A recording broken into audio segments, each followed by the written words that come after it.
Good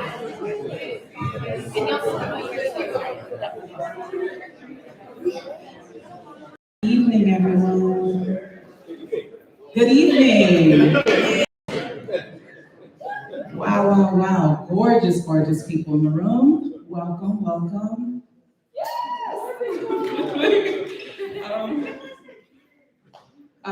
How are we feeling this evening? We're okay, right? Somehow, some way, we're okay right now. My name is Jasmine Augusto. I'm the Programs and Exhibitions Manager right here at NXTHVN, and we are delighted that you chose to spend your evening with us. I know a lot is going on, and it can take a lot to show up anywhere, so we're grateful that y'all made it here with us this evening. For those that are new to NXTHVN, who's never been to NXTHVN? Yes, amazing, welcome.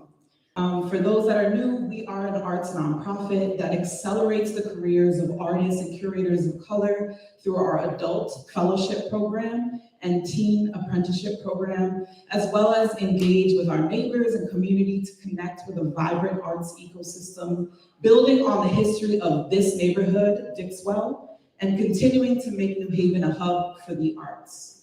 We want to thank our co-founders, Titus Kafar and Jason Price, and our board for all their support in making this organization and building and space come to life, and to all of our team members that carry it forward.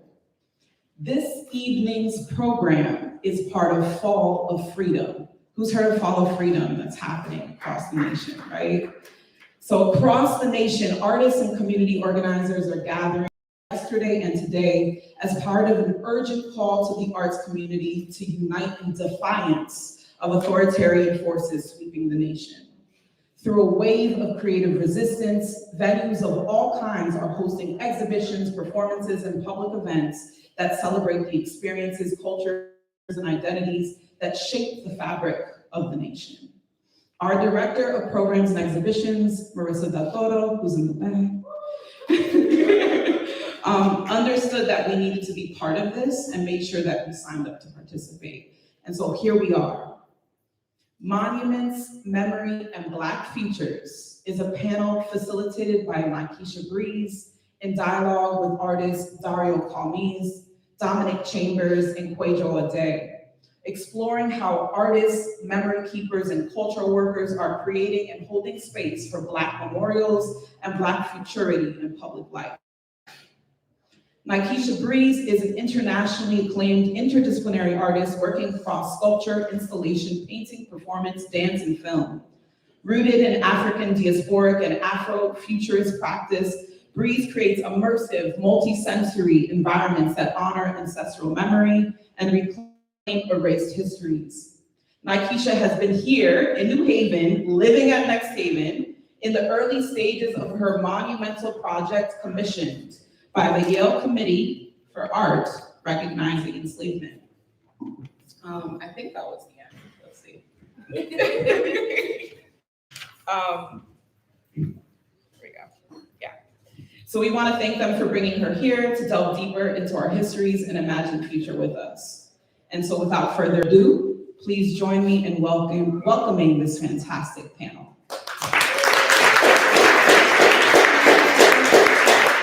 Thank you so much, Jasmine. Thank you, Marissa, and all the NXTHVN family. So happy to be here, and thank you to all of my incredible panelists. As Jasmine said, I'm Nikesha Breeze, and this panel.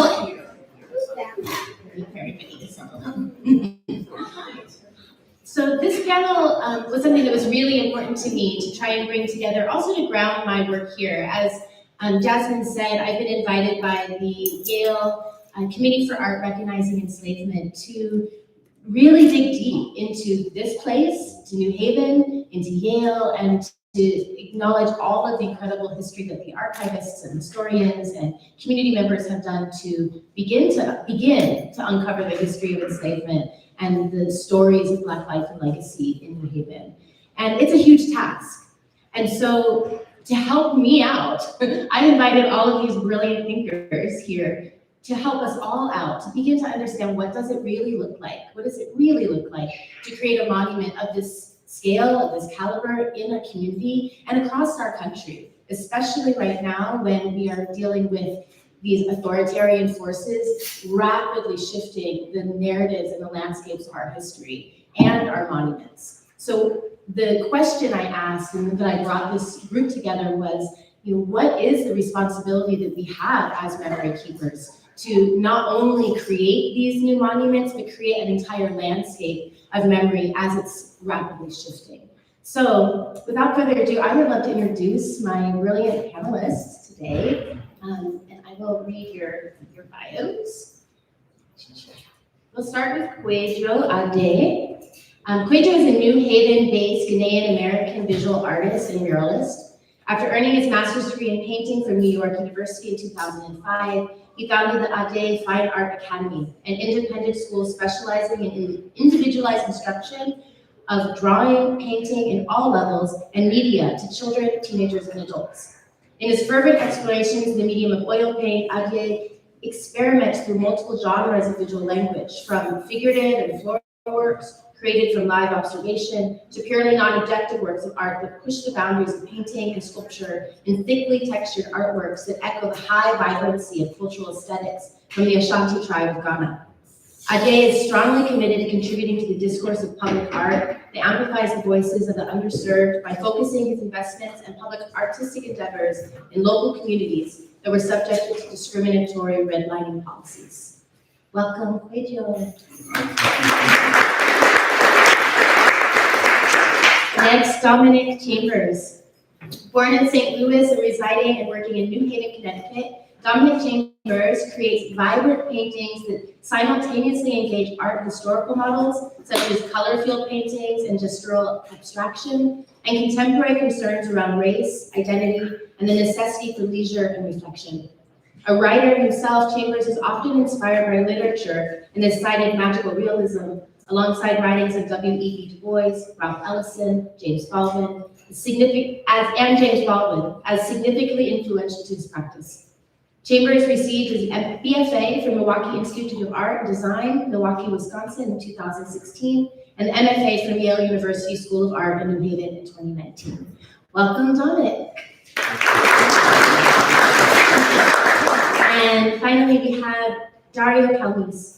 Dario Camese is an artistic, creative director and design theorist whose work interrogates how identity and history are constructed through image, design, and cultural systems. His multidisciplinary practice spans photography, fashion, performance, and critical theory, with a focus on reclaiming narratives and reimagining the lived experience. In 2020, Dario made history as the first Black photographer to shoot a cover for Vanity Fair, capturing the iconic Viola Davis. As the founder of the Institute of Black Imagination, he is pioneering a global platform of Black creativity and futurism, redefining how history is preserved, how culture is produced, and how imagination shapes the world we inherit. Through his groundbreaking projects, from archiving the cultural voids of the past to designing speculative futures, Dario is ensuring that the next generation has not only a seat at the table, but the blueprint for a new world. Welcome.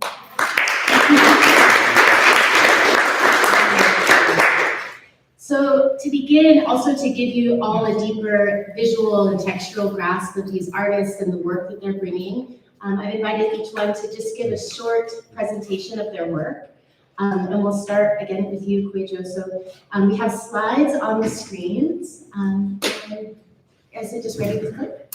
So if you want to grab the clicker, I'll pass the mic to you. We want another mic there. Oh, you do? Okay. Okay, good evening, everyone. So this is right down the street here on Dixwell and Henry, where the site of the Dr. Edward Alexander Boucher mural was installed back in 2021. That is me, and that is my son Kwesi, who's currently studying abroad in Ireland right now through Endicott College. And it was really important to bring awareness to this gentleman because I was raised in Connecticut schools from the time that I was 8 years old up until high school, and I had never before heard of Dr. Boucher. It was never brought to me in any of the schooling that I had. So once I found out that there was this role model who was the first Black person to graduate with a PhD from the United States, I was in shock and I was awe-inspired by his groundbreaking accomplishment. And also, I felt this deep sense of regret and sadness that this role model wasn't presented to me as a historical figure previously. So it became very important to then create a monument to spread the awareness of him, because there really should be a statue monument to him already. But I was able to take what I can do, which is create public art in the streets. And we did a lot of research, making sure that we were able to create his work. And we have his portrait, his sepia tone portrait from his graduation from the Yale School of Physics in 1876. And his thesis was on measuring refracted light indices through colored glasses. So that is the reason why we have the spectrum of colors on either side of his portrait, just as a nod to his thesis, which is missing from the Yale records. No one knows where it is. So we have to be aware of what histories are being given to us and what histories are being subverted, and figure out why. And when the power is in our hands to make sure that people are aware of things, we can do our due diligence and create overdue monuments so that histories are not erased, which is a really important thing as we are watching right now all types of histories be erased. And they can expunge them from the history books, but we can keep them in the streets. We can do our diligence to make sure that people are aware of these types of things. And this is a view of just right down there. And then I wanted to show this picture, which is a historically accurate rendition of the Amistad Mutiny of 1839. So it is accurate to the phase of the moon and the constellation of the stars that were in the sky on July 2nd, 1839. And this is a watercolor study that I've been having a very difficult time due to the subject matter of getting a mural in the city for. So the faces of the Amistad captives are taken from the sketches that were done while they were held in prison here in New Haven after getting caught in Long Island Sound. So the historical relevance of having this happen in Long Island Sound, having these captives being in a jail in New Haven, I wanted it to be something that Long Wharf has in the area for public art, so that we can really look at what history looks like, because this did happen, which caused the first major court case where African Americans were not considered chattel slavery, right? That was the first human rights court case. So I'm still going to continue working to get this made, but I just wanted to show you what is waiting in the wings. Okay, thank you.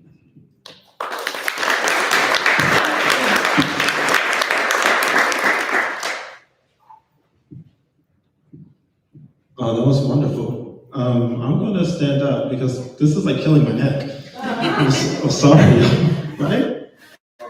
I'm getting older. This shit matters.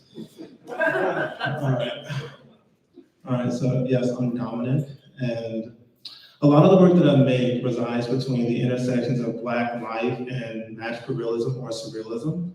A lot of my points of departure comes from my interest in writing by W.B. Du Bois and conversations or debates that James Baldwin had with William F. Buckley. And in these writings, what I noticed amongst a lot of Black writers in the literary canon was a key attention to the language of surrealism to describe their conditions.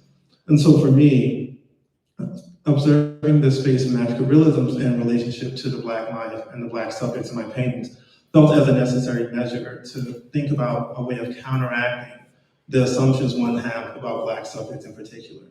From the moment that Black subjects have arrived in this country, they were perceived and conceived of hyperactive bodies, forces for labor, to generate capital, but also individuals who have to fight and labor over their freedom and their civil rights, etc.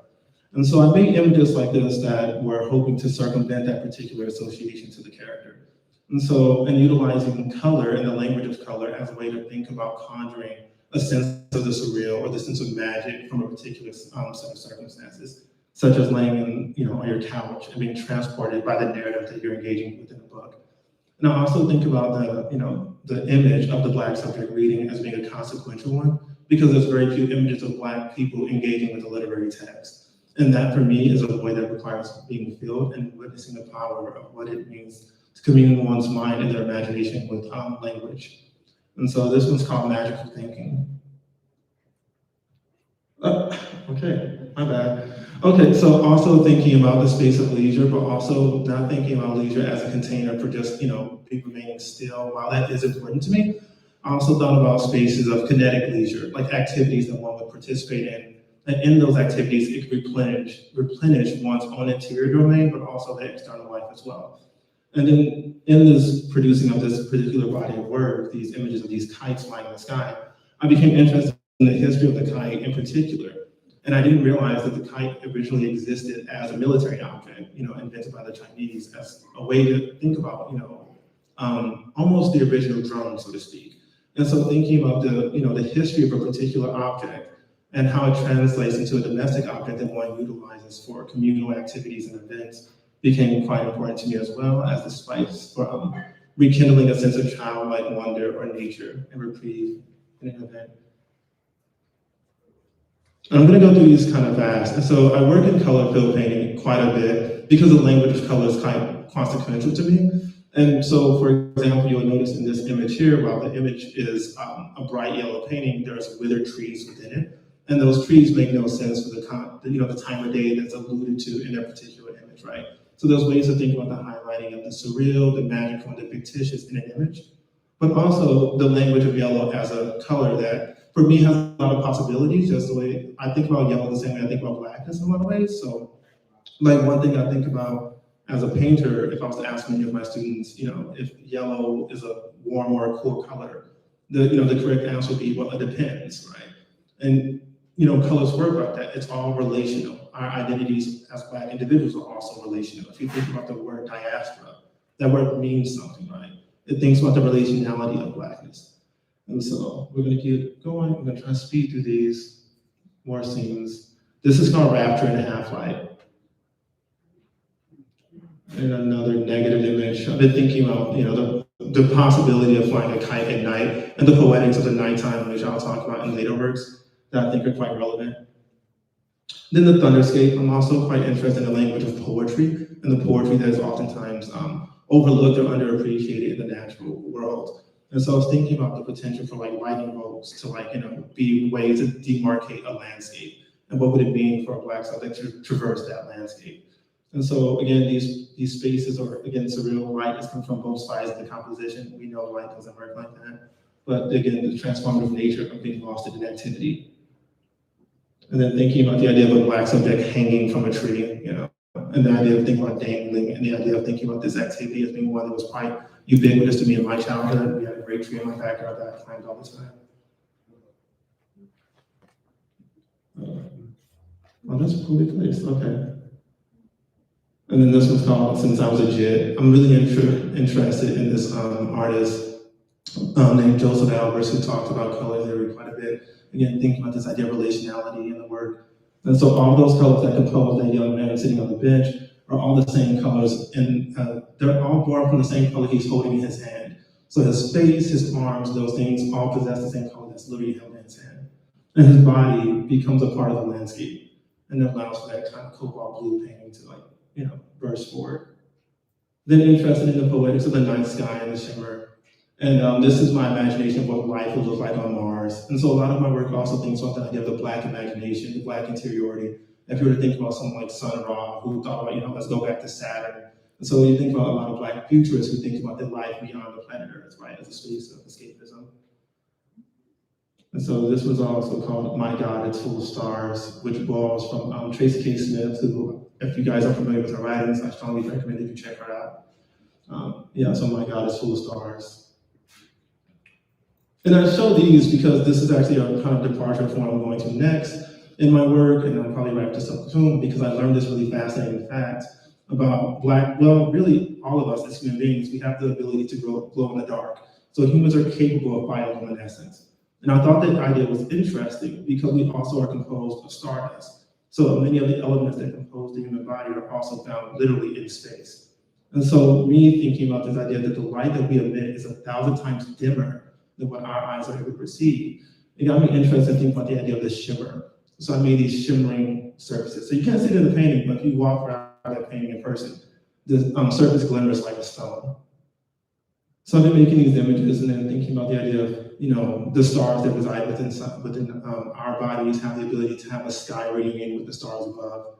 And so thinking about this idea in astrophysics, which is called black body radiation, which is an idea to highlight, the energy in a natural object and a celestial object. And then think about the poetry of the nighttime. So this is going to be the last couple slides before I wrap this up, just to get you to understand how my brain kind of works when it comes to processing poetry, especially poetry that is exposed to me in experience.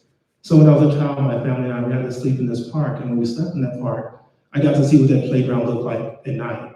And not many people have that experience, right? Because most of you guys are at home. But I noticed that the time of day dictated the kind of surreal nature of that playground.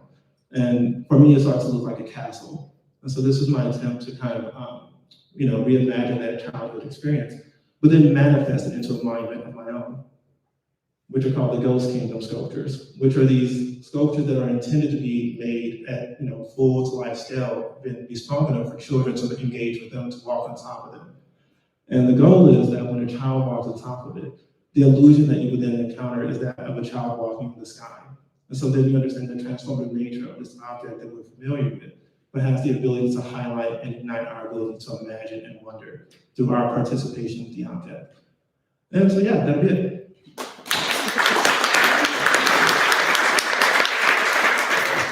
Sorry, brother. What's up, y'all? I'm gonna go pretty fast as well. From St. Louis to St. Louis, or just back to back to St. Louis, so you're getting a little homegrown magic here.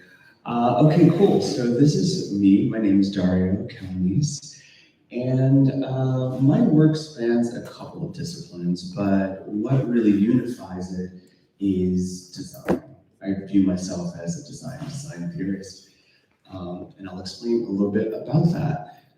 So my definition of design is simply the technology to bring thought into space and time. So everything we're looking at right now, the chair you're sitting on, the floor you're looking at, the clothes I'm wearing, the sidewalk you walked in, the building we're in, was all just once an idea in someone's head. And design, this theory, is simply the processes to take what was once immaterial and bring it into materiality. And so then we are living in solid thought.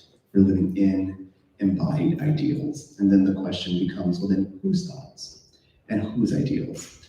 And not only have they been designed, but then also how are they designing us? So that is the center of my work. How I divide that up is what I call the 4 generators of cultural design. So how did any of us come to know any of the things that we know about the world?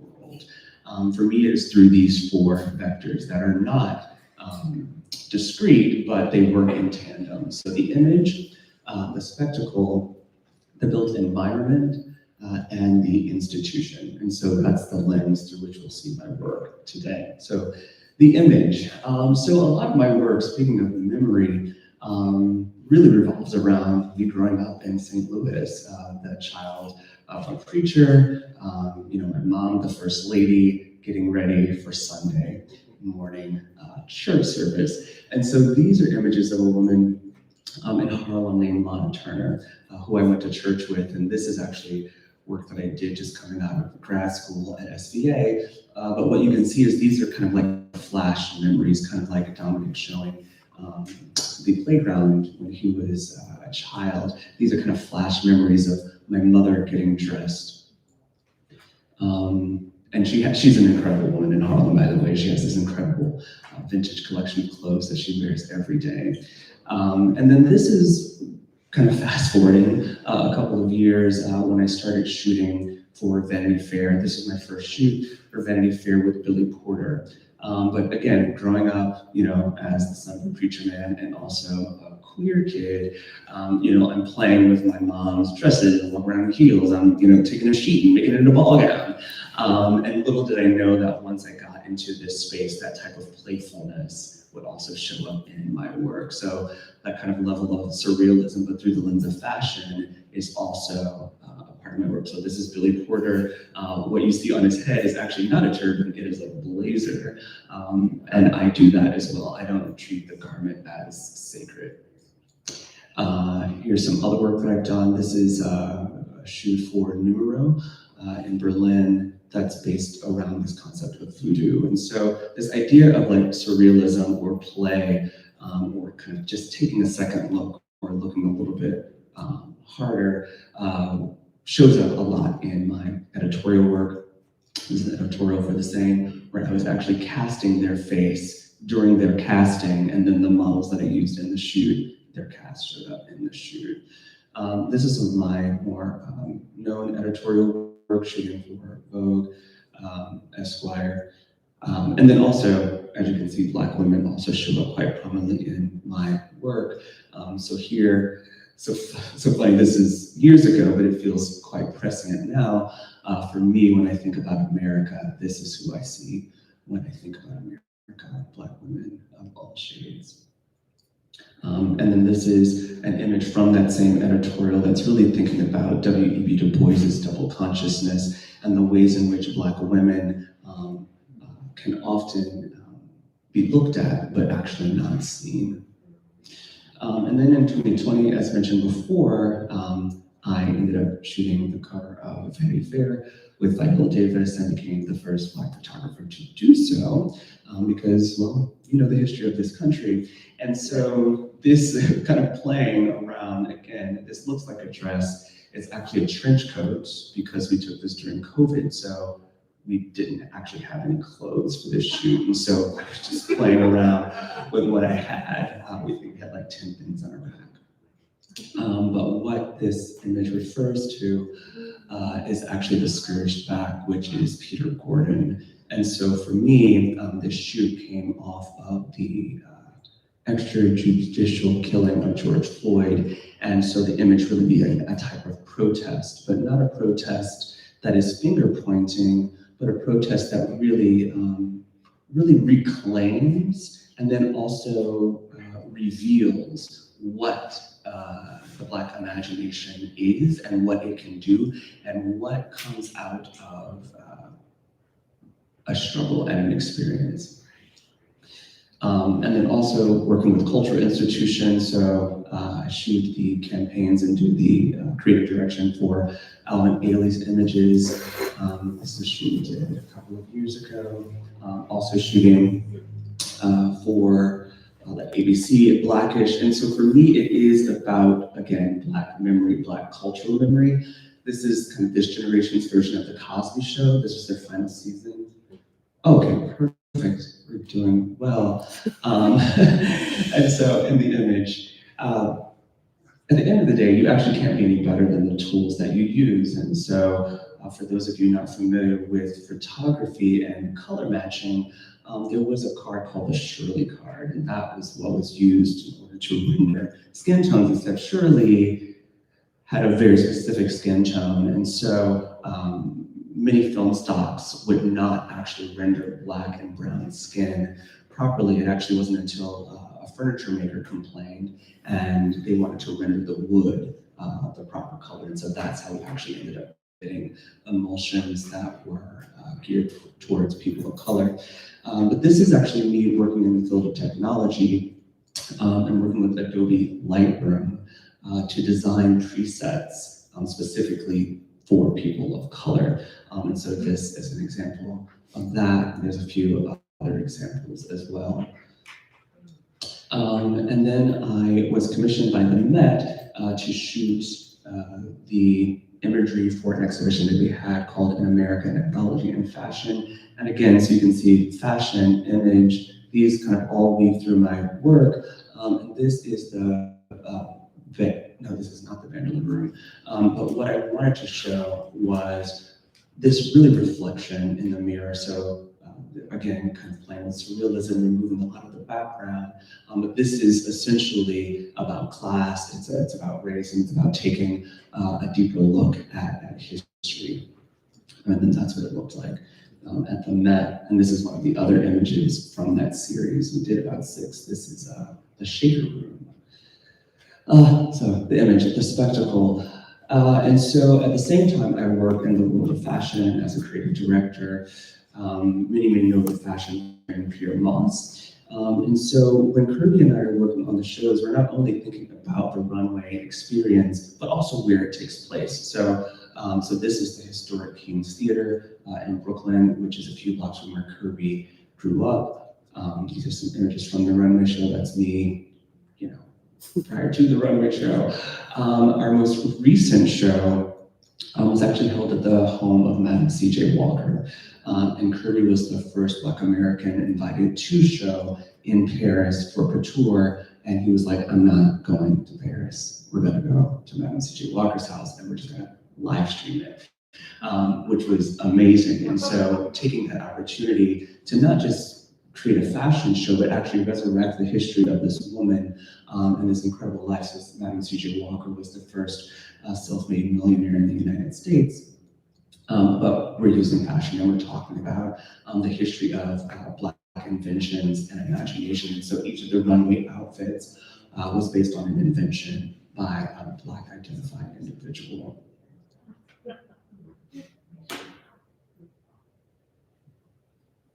Oh, okay, perfect. The institution. And so in 2019, I created an organization called the Institute of Black Imagination, okay? And that was what I inherited. It came from me inheriting 2,000 books from the artist Jeffrey Holder, who was a singer, painter, dancer, sculptor, choreographer. If anyone's familiar with The Wiz, that is also Jeffrey Holder. He was the original director and costume designer for The Wiz. And so thinking about archive and thinking about memory, and just wanting to create a space for other Black and brown creatives to have access to this archive, because when I went to this studio, I was like, okay, this is how much information it takes to create an output like that. What would it look like to give other creatives access to that data set of information, because it's just about access to information. So this is the very, very, very first sketch of what I was thinking about, which is, part reference library, part exhibition, part retail. Because for me, in thinking about Black imagination, I want people to be able to actually also touch it and take it home with them. So often when we think about Blackness, it is about the body and embodiment and what the body can do in entertainment and in sport. But rarely do we think about manifested Black thought, bringing it into your home and sitting around it and having breakfast with your children. It's a very different engagement with Blackness. This is a second rendering. Essentially, these are just sketches of grants that I did not get. This is one for Creative Capital. I was a finalist, but didn't get all the way to the end, but that did not stop me. And so, because I didn't have any money, I was like, well, what can I do? So let's just start talking about this. So I created a podcast, and we ended up launching that podcast in 2020. And now we have over 100 episodes, 200,000 downloads, 163 countries, with all these incredible figures that growing up in St. Louis, I literally did not hear about. And so wanted to create a space for other people to hear these names and hear these stories come from their own mouths.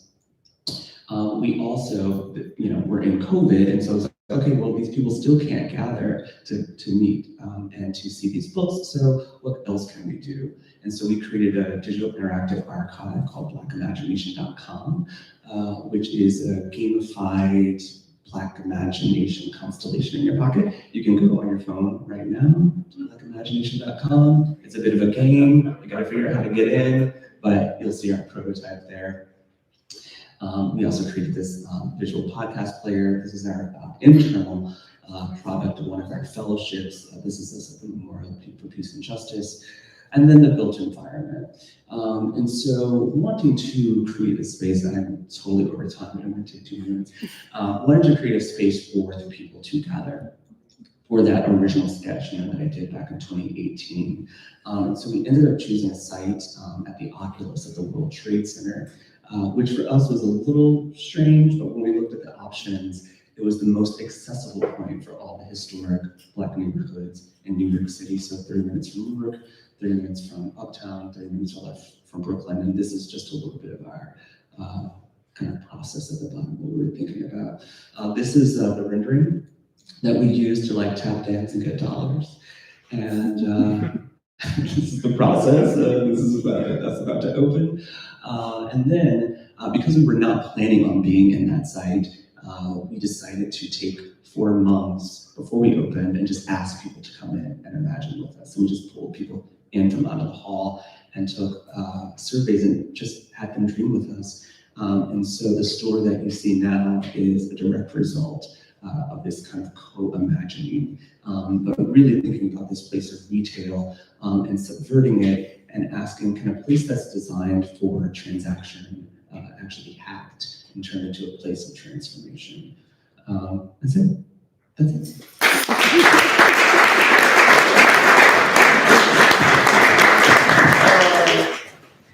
All right, so I wanted to share a little of my work as well, and then we'll move on to our conversation.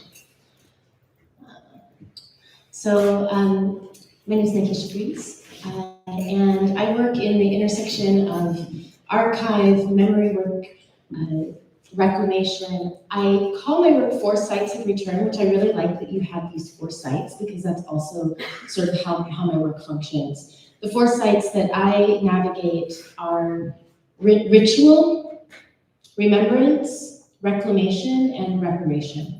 So each one of my works falls into one of these realms. This work here began in 2018 as a ritual process where every day for 108 days I created a single death mask in honor of up to 1 million lives lost in enslavement, from the beginning of the transatlantic slave trade all the way through to chattel slavery in the United States. So each one of the masks was created through a full day's ritual, working with textures, histories. I would talk about it, I do talk about it in the sense that each piece of clay was inscribed with a physical history. You can see the textures, sometimes they would be left out in the cold or in the heat or to be cracked. They'd be hit with whips, chains, soft fabrics, hair. All of these things would go into the clay body before the faces were sculpted. The faces weren't made from any models or any images, as a practice of trying to reimagine through ancestral memory what these people who never had their faces taken, no photos taken, no drawings made, people who were born and raised and never acknowledged or held for their beauty and the presence in their countenance. And so the work, when it was finished, I decided to install it in a single line, also to invite people to engage with the practice of ritual. So as you come into the space, you are invited to stand with each one of the faces eye to eye and to take a single breath, to imagine even a single prayer for the continued liberation of Black bodies. By the time you make it through 108 breaths, 108 prayers, there's something that is physically shifted in the psyche. And so the invitation was that shift in ourselves then is able to shift the way you look at the people that you step over in the street as you're rushing to work, or the people who are closest to you and the histories that they carry. So each one is a whole being. This work was seen by Brian Stevenson of the Equal Justice Initiative in Montgomery, Alabama. I made it in 2018. And he saw it in 2022. He contacted me and said, I'm dreaming up this 3rd site for our legacy sites in Alabama, Freedom Monument Sculpture Park. And your work is the first work that I know has to be in this park. So he brought me there, walked the land. We decided on a whole huge space, 100-foot wall we were going to build to house these works. Problem is that they're all ceramic. They won't live outside as a permanent monument. So he invited me to dream up how that could work. And so, of course, my first thought was, I would love to do it in bronze, but I don't feel comfortable sending these masks to some foundry, ultimately a European foundry, to take these ancestors that I've given so much blood and heart and sweat to. I want to do it differently, and I want to honor the ancestors in a different way. And so I decided to go to Ghana, to West Africa. And for 5 months, I worked with master bronze caster Ibrahim Elaji Isaka, who has been working in casting in the traditional ways since he was a child. And we did everything in the way that the ancestors would have done it. We actually collected beeswax from beehives. We collected all of the wax. We walked the land and collected donkey dung and sand from ant hills and termite mounds and clays. And we hand pressed and built every single mask. We cast the masks in wax. You can see down here this masa that was pressed into the wax. It was slowly dried, and then we built a pit and melted the wax out, hand smelted the metal, and over 5 months' time, cast every single one by hand. Each one with prayer, each one with offering, each one with the acknowledgement that was necessary to carry these ancestral stories forward. So after that time, you can see I hand ground and did so much incredible work and also intimate work with these ancestors. And then brought them to Alabama and installed. So this work is now a living permanent monument to the 6 million people who died in enslavement in the United States.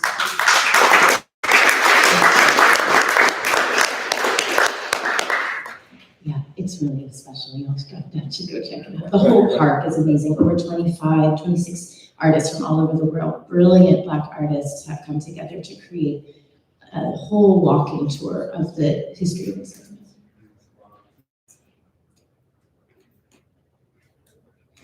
Part of my work is in reclamation. So, we'll speak that piece would hold the realm of ritual.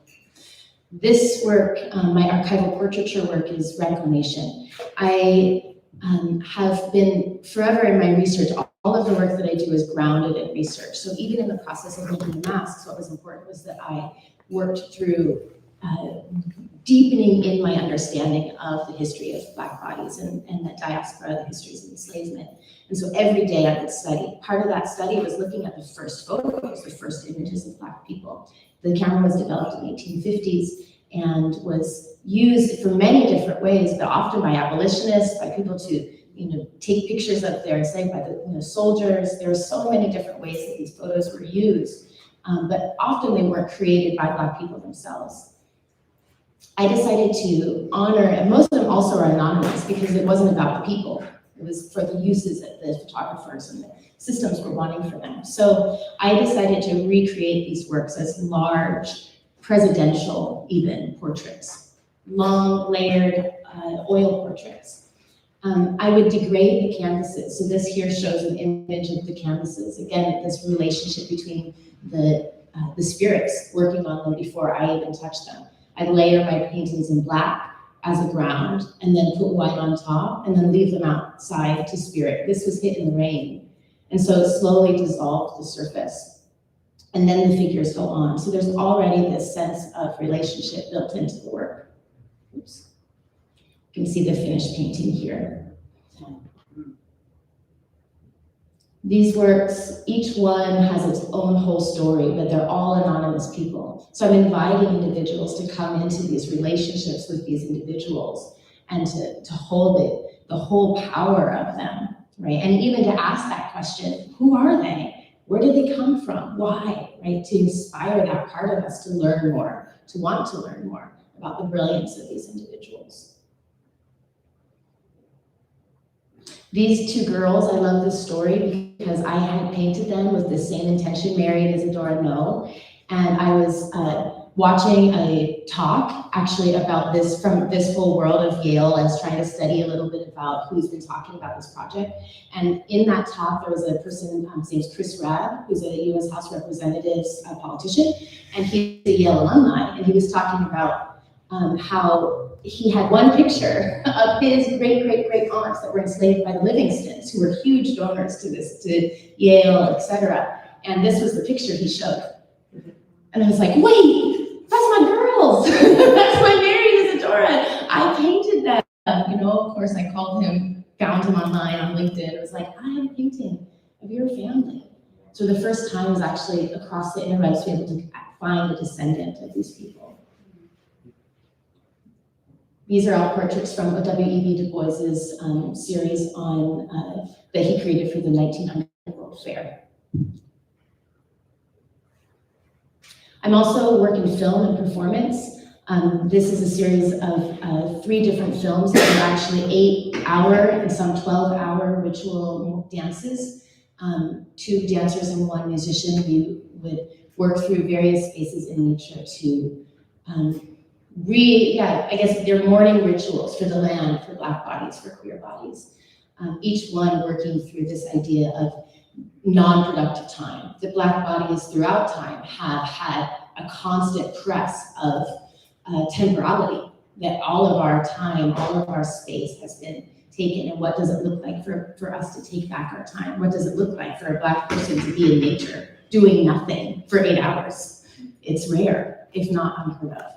And so this was an invitation towards reclamation of time and nature. These are all now 30-minute short films. This is my last bit because I know I'm at my time. This is a boat I actually made. It's hundreds of hand-etched copper plates on a Baltic birch frame. Each of the plates is prayers for the return of our bodies and our languages and our stories to ourselves. The entire 12-hour long dance installation here was about returning Black bodies, remembering them from the dismemberment that we've experienced through time. So remembering us through careful touch, through consciousness, through presence.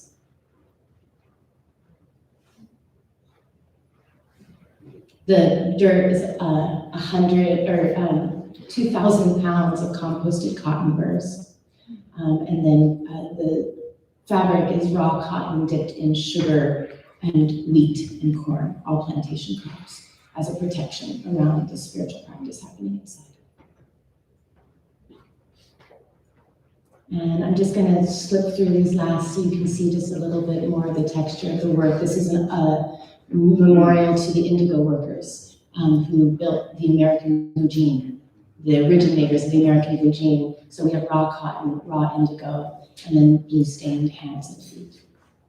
And finally, a show that I curated, that's currently up at the Tacoma Art Museum, called Blackness is the Refusal to be Reduced, working with artists across the Southwest that work with material as a form of memory, from hundreds of feet of braided Black hair woven into Japanese papers to talk about forced migrations. Work in the corner is by Brent Holmes, who collected debris from Black homesteads across the Nevada desert.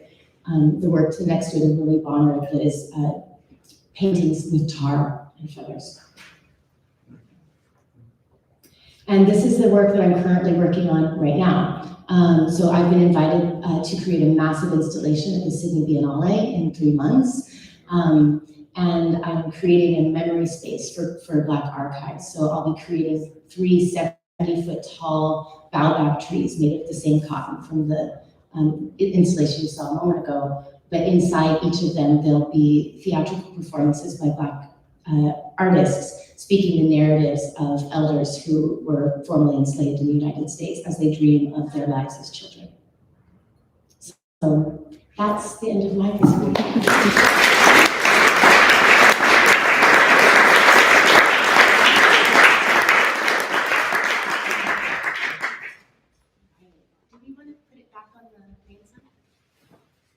Or was that the beginning? Oh, yeah, I'll do it. Okay. We can go back real fast. Recap. You know, right? I don't know how to go back fast.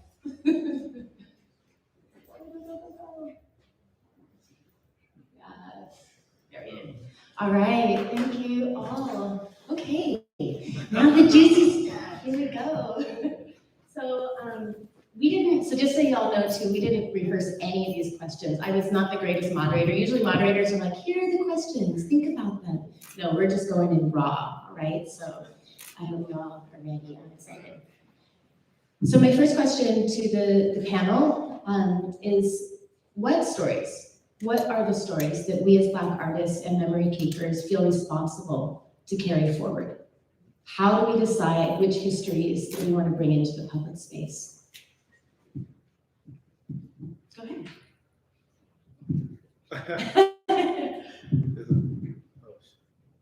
And this question too really is about, there's so many ways that we can approach these histories.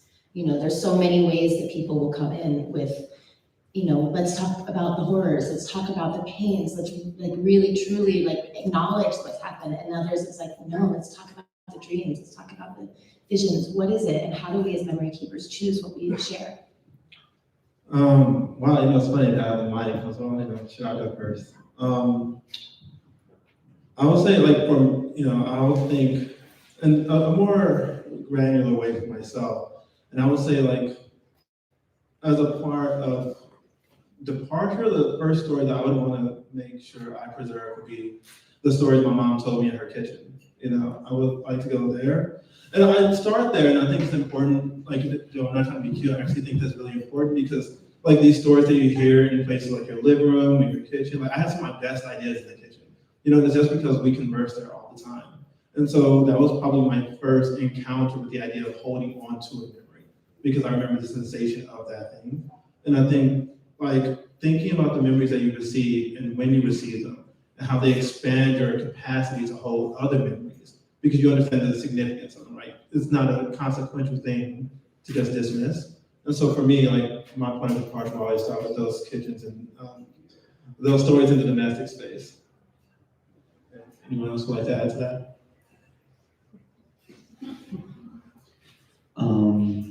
Yeah, I think for me,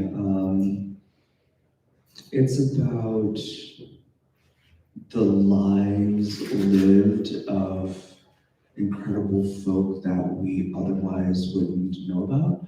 So I'm from St. Louis again, grew up in the suburbs, went to predominantly white institutions most of my life. And it wasn't until I moved to Harlem as an adult, until I heard the names of like Zora Neale Hurston and James Baldwin. And I was a good student, and I was extremely curious, and I was getting up at 5 a.m. for AP European history in high school, and was just confused that it wasn't until I was 24 and living in Harlem that I began to discover this entire group of individuals whose names, without my curiosity, I would never have known. And so to make sure that there was a space for our contemporary lives and greats, and make sure that their names and their lives and their histories are definitely lifted up. And then when we evaluate the different histories that are across the country, you can find all of this subversion just underneath the veil. It's like really, really thin. And as soon as you start to lift it up, you start to see what was covered out of shame or out of a sense of wanting to hide and create the narrative that everything that was done without input from people of color or without people from this country. It wants to reinforce the ideal whiteness of this country, but as soon as you lift the veil any amount, you can see that there were so many things underneath it that helped build these spaces and create wealth and create all of these institutions that we just kind of take for granted now, or people don't really realize how much is integral to everyone being a part of this space, right? So. I remember reading a book by Clint Smith, who was talking about being in Louisiana and how I was wondering why all of the streets down there were named after Confederate generals and people who did horrific things during the Civil War, but the histories are there. You just have to really search for them. And we're not curious in that way as a country. We're always trying to find trying to bring up these subverted stories, and we owe it to ourselves as a community and as a people to continue to dig and bring things to the surface. Yeah, I want to just say too, it's one of the things that I've learned in this, as I've been doing the research on monumental works and like what is out there, like what is the landscape of monuments right now?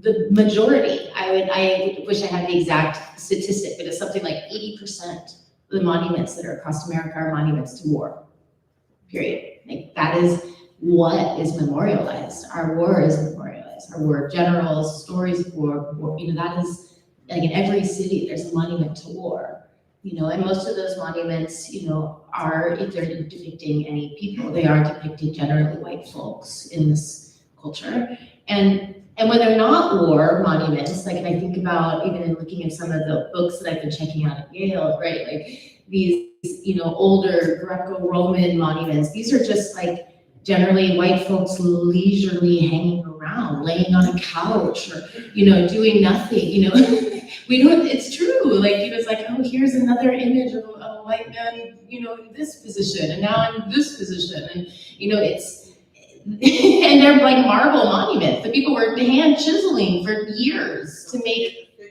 and the fig leaves, and these bodies, idealized bodies, and idealized images, again.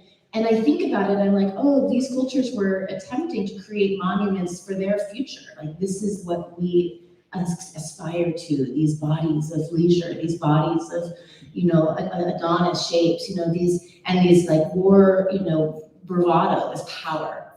And so as we are having this freedom of developing and thinking through our imaginative landscape, like if we could do anything we wanted as Black artists, which we can, like what are the monuments we want to make?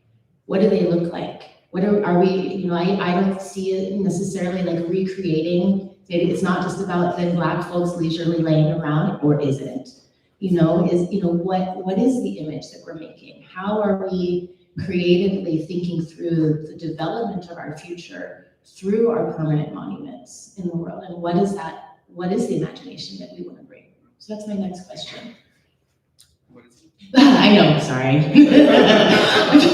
Yeah, like I guess that's it. Like with the brilliance that you all are sharing too, as Black artists are imagining these futures, what monuments do you want to see in the public landscape that will continue to support the future that we want to create for Black people in this world?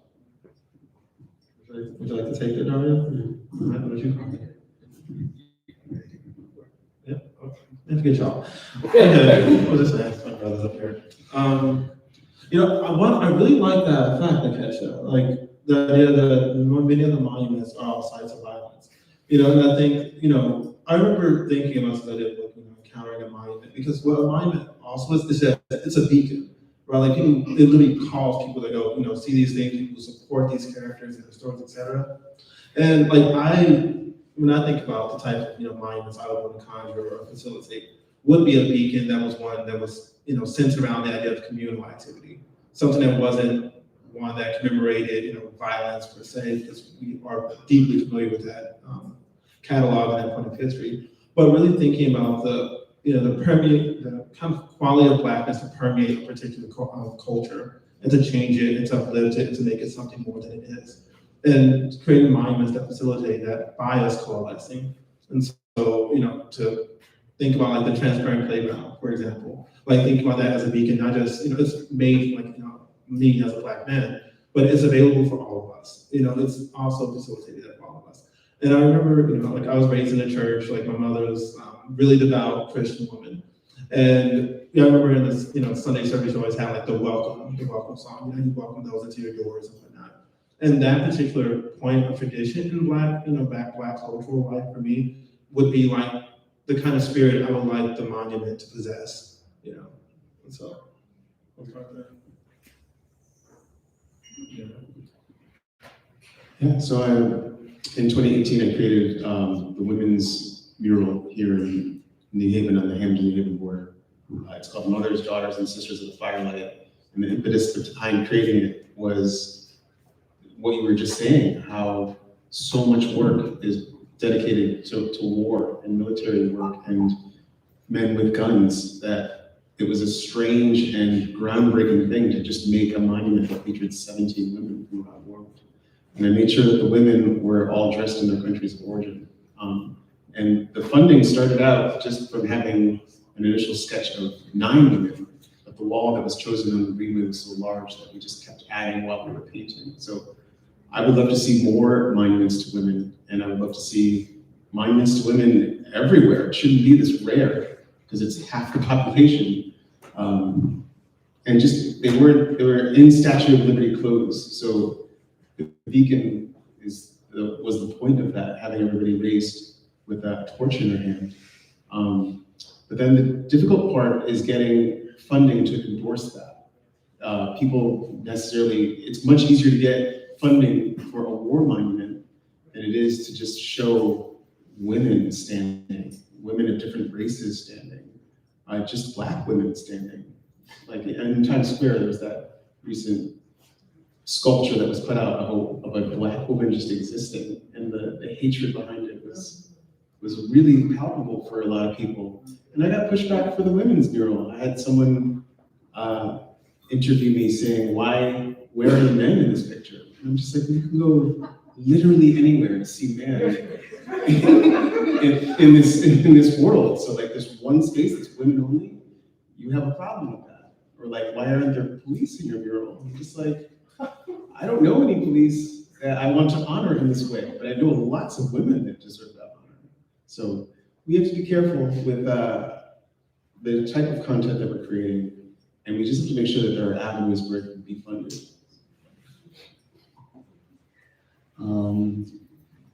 You know, it's interesting, as everyone was speaking, I was thinking about this idea of monument, this idea of memory. And so I just like went on my phone and I was like, what is the etymology of like monument? I don't think I've ever looked that up, right? And it simply just means to remind. And then begs the question, okay, so then what do we want to remember?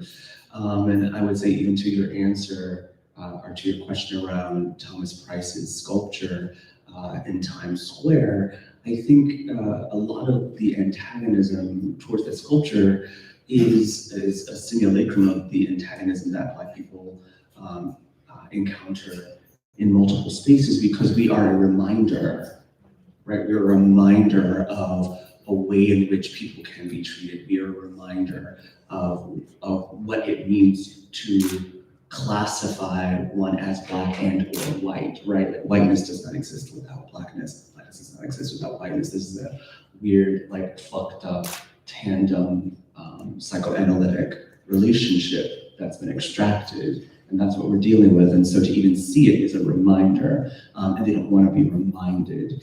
And so when I also think about monument, I think about, you know, the figure and whose culture, where does that come from, right? Like in many cultures on, you know, the continent, you know, David Adae speaks about this, Leslie Locos from the African Futures Institute speaks about this, that they don't have remains for museums because they didn't need to hold on and like remember these things, right? Like their idea of time was totally different. So even this concept of monument and what we're creating and how that's rendered as a human figure is also one that is ripe for interrogation. What does it mean to even have these? Are these accurate? Is this what we want to be remembering? What is the feeling that we want to engage with?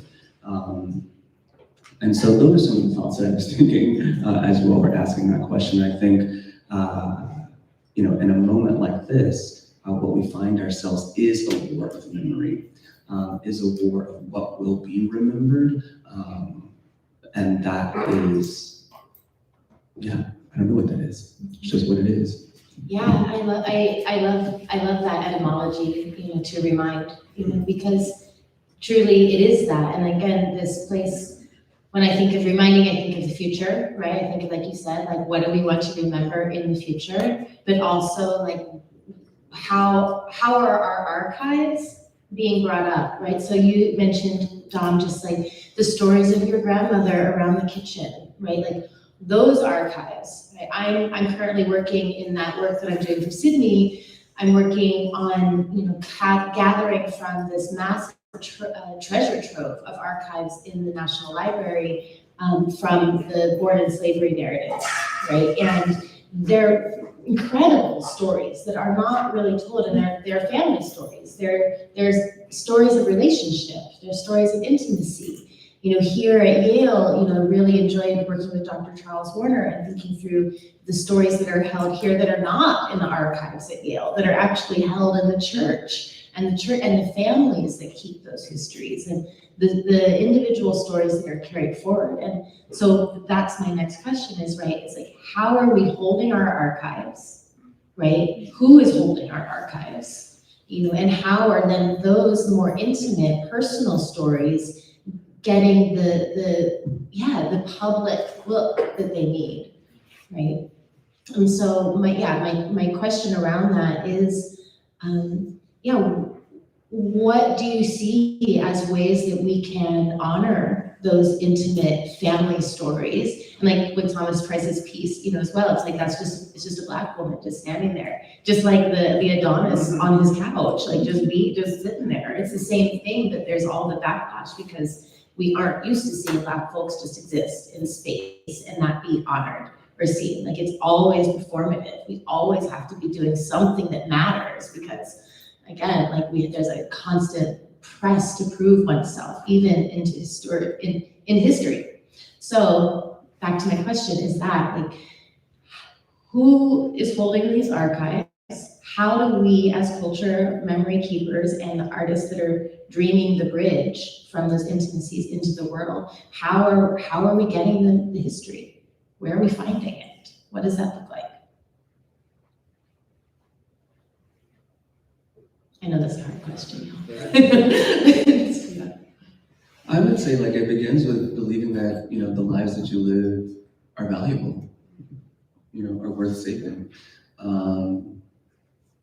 And, you know, for myself, I'm really curious about not just who a person is, but what made them, you know, where did they come from? And so, you know, with the Institute of Black Imagination, Jeffrey's archive, for me, has completely changed my life. It has completely expanded my notion of self because of his own curiosity. So, you know, through his own curiosity, it unlocks so many other possibilities. We also just recently acquired the archive of Andre Leontali, the fashion editor from Vogue. And, you know, for me, it's the same. As incredible as Andre is and incredible as Andre was, you know, what made him was also incredible. And so I'm really interested in the archive as a data set, the archive as source code, the archive as a ground of being, as fertile soil, from which futures can then emerge.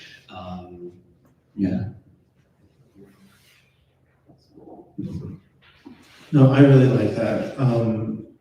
You know, it's interesting. So, like, I think that what we're really talking about in a lot of ways, and I'm hearing from both you, Dario, and you, Nikesha, that the archive in a lot of ways functions as an heirloom. You know, and it should be treated as such, right? The idea that it's your inheritance in a lot of ways. And, you know, like that is not something that, you know, of course, not to take lightly, but recognizing that, you know, there's a term called like to live your life like a griot. You know, essentially a griot is someone who's charged in Africa with maintaining the stories of their village, right? And so the reason I started off with the stories in my mother's kitchen is because that is now a story I possess. Whatever nugget of wisdom I have there, I can now pass on to, like, you know, whoever else may need the thing. And so we have to think about the archives like that way. You know, as Dario put it, you know, to think about the archive as fertile, you know, as fertile ground, other things can bloom for it. You know, and I love the malleable nature of the archive, right? Like the archive is not necessarily a fixed thing. And then you have to recognize that about it. You know, the more you unearth, the more that archive changes, the more it expands. But then also treating your body like the vessel, the container to maintain that archive and to nourish it, to make sure that the next person you pass it down to can make good use of it and build from that. Of course, we can always do things like writing. I think that's a great exercise to have. And of course, we have phones now. I can just talk to my friends. Like if you're on a walk and maybe you have a thought, you just make a quick voice note. You know, and just really start thinking about archiving like your day-to-day with you, like to measure the quality of your own thoughts. And then you can pass those things down as well. And of course, that, you know, hopefully if it's done well and with care, it will manifest these objects that are embedded with our history, our archive, with a degree of sophistication and historical nuance. And so for me, like thinking about it and treating the archive as something that it can be inherited and is inherited, whether you just want it to happen or not. It is something that's quite literally given to you, just like the body you possess. And so I think in that way, the archive is also a living thing. You as a source, like you are a walking living archive. If you are extinguished, there's a lot lost, and that is, that matters. So. And I think that we should also be keeping the keepers of the archive as sacred elements of our society, protecting thought, protecting output, protecting imagination, and creating spaces where people can practice all of that and not feel like there's like a threat to doing that. Well, there's a lot of lack of a vulnerability in the days and age that we're facing now. I was noticing that a lot of people in the Gen Zs, they don't dance anymore because they're afraid of getting filmed if they go out and dance publicly and having to deal with the repercussions of being on social media and being caught dancing badly, so that they're not dancing. Like there's forums where they should be able to express themselves in any type of way. And dance is something that they need to do. We all were dancing when we were younger, so to have a whole generation not be dancing as much or like partying as much in person, like it's a really concerning thing that we need to watch out for. And it might help to be the person that is dancing at the party and not care if someone is filming you, so you can see and show others that it's okay. Just in terms of that being a form of expression that we can archive and encourage people to be more free with. I just reflecting on what you're just saying too, that like space of communal gathering and like what that looks like as far as our story carrying, right? Like, why do we gather? Where do we gather? How do we gather around our history? It's not probably very exciting to the young Gen Z people. They're like, they're not necessarily connected or wanting to be connected to those histories. Why? What is it that we as artists, cultural keepers, archivists, like, what is it that we can do in a way to bring people together around these histories, and also to continue to grow them, right? That's one of the pieces that is interesting for me too, as I'm dreaming of, developing communal space, right, to explore these histories. People gather around our churches, we gather around our family homes, we gather, in these spaces, and that is often where those stories get shared, right? And some of those stories aren't for everybody either, right? There's this place too where we have to make a choice around what is for everybody, what is just for us, what is in these stories, what are we trying to inspire, right? As I'm thinking through my Yale project, one of there's options. It's like choose your own adventure, right? I can talk about all of the enslavers at Yale, and I can talk about their history of enslavement and all of the things that they've done and the money that they made on selling and buying, bodies, etc. But that to me feels like it's centralizing their history.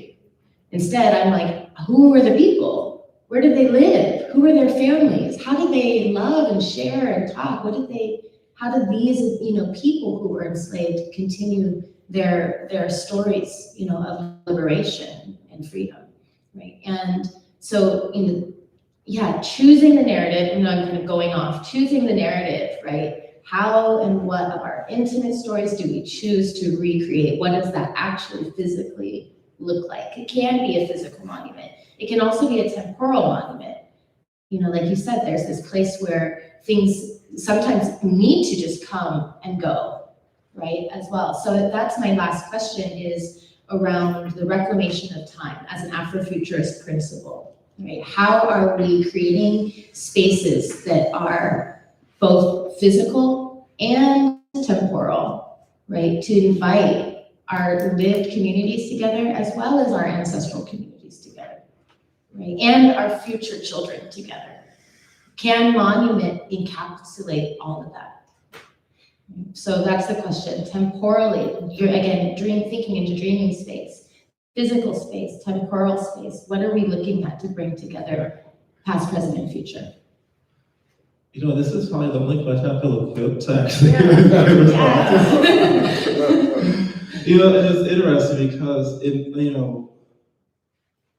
going to bring up James Baldwin. And so I'm not sure if many of you have seen, he has this beautiful documentary called The Price of a Ticket.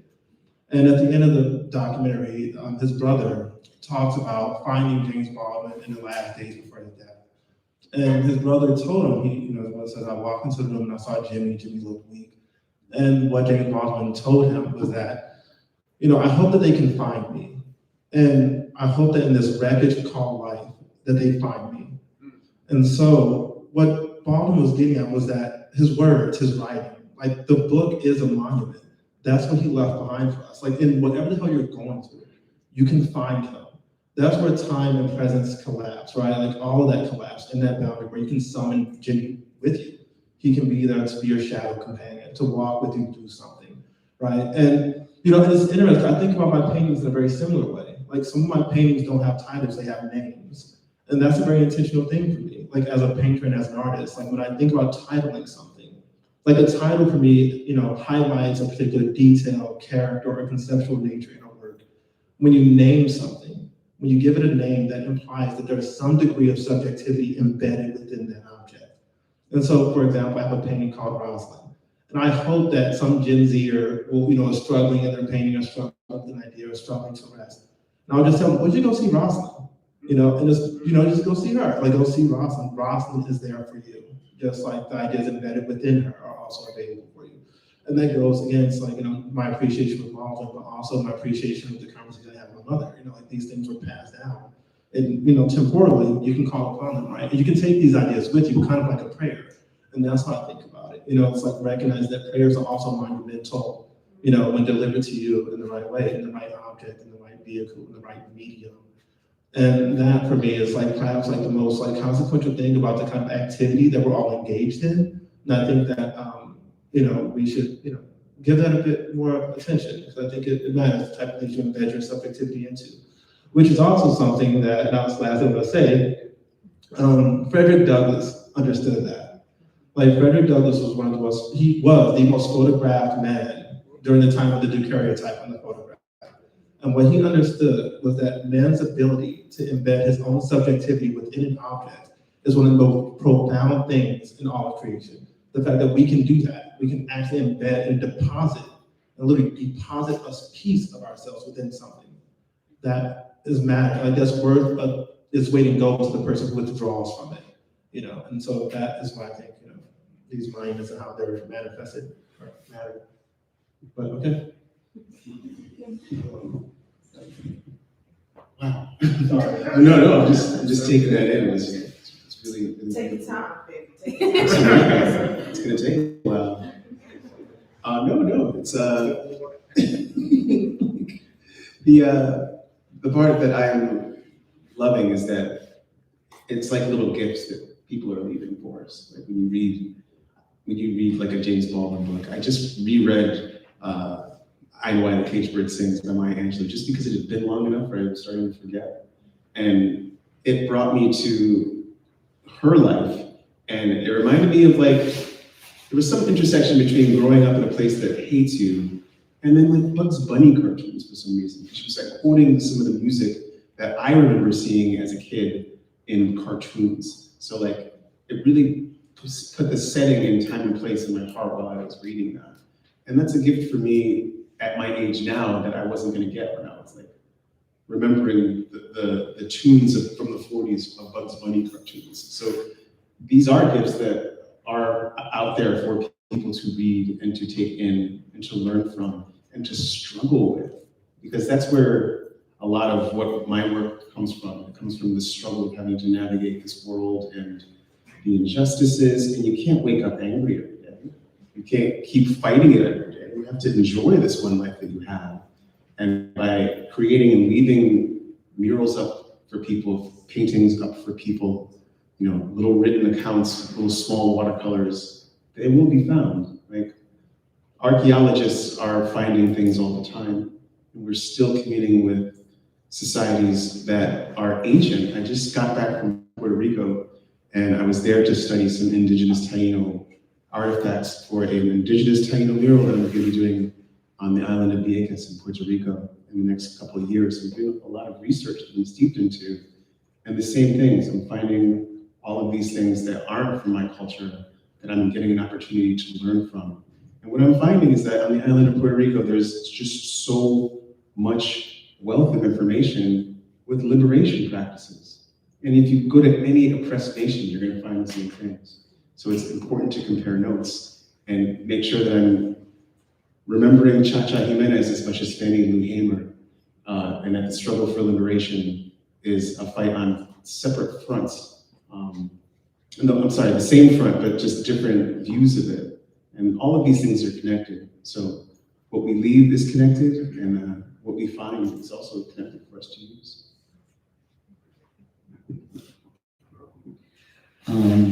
Well, I'll just say it's been such an absolute pleasure being here with all these incredible artists and thinkers, discovering your work. For me, time is an illusion. Time is a construct. It is actually not real. It is relative, actually. Objects that are still, objects that are in motion, different masses. So time is something that is actually quite malleable. And one thing that I consider is, a couple of things. One, this phrase that time bears the weight. Some things you just have to let time bear the weight. Life is organic, things develop and grow, and sometimes you may not live to see the seed that you planted. We measure so much by our lifespans, which are so short in the spectrum of time, extremely short. It's like the thought before the word time, by the time we get out of our mouth, our life is already over. And I wish we understood that, because I think we would be moving much more differently. And so with that, knowing that the world that we are witnessing right now, everything that you can see visually is already old news. It's already done. Otherwise, you wouldn't be able to see it, right? Like when you look at the stars at night, you're looking back in time. And so the world that we find ourselves, this country that we find ourselves in right now, is old news. It's a revelation of something that's already happened. And so the question is, well, what is the world that you imagine for the future? What are you bringing forth? What are we bringing forth? All of the stories, the constructs, the names, the identities, these are not real. These are games. These are overlays of a reality. And although we can tell ourselves that something is in the past, and that a future is possible, the time is always now. It's always now. And so then the question is, well, what will you do now, knowing what you now know? And ultimately, that's all any of us can ever be responsible for. And so when I'm thinking about time, when I'm thinking about the role that it can play in our life, it just becomes a tool, like an iPhone or a tractor or something. It's to regulate something, it's to put things into place. But other than that, you let it go. All you have is what you have now. And none of us living right now are responsible for the world that we inhabited. And I think that we could acknowledge that. But again, all you have is what will you do now, knowing that you know. I appreciate each of these statements too. And I want to, for our last section, I want to open up questions for the audience. I'd love to hear some of your thoughts and feedback as we come back. I do want to acknowledge this. I loved what you said, Dom, about a prayer as a monument.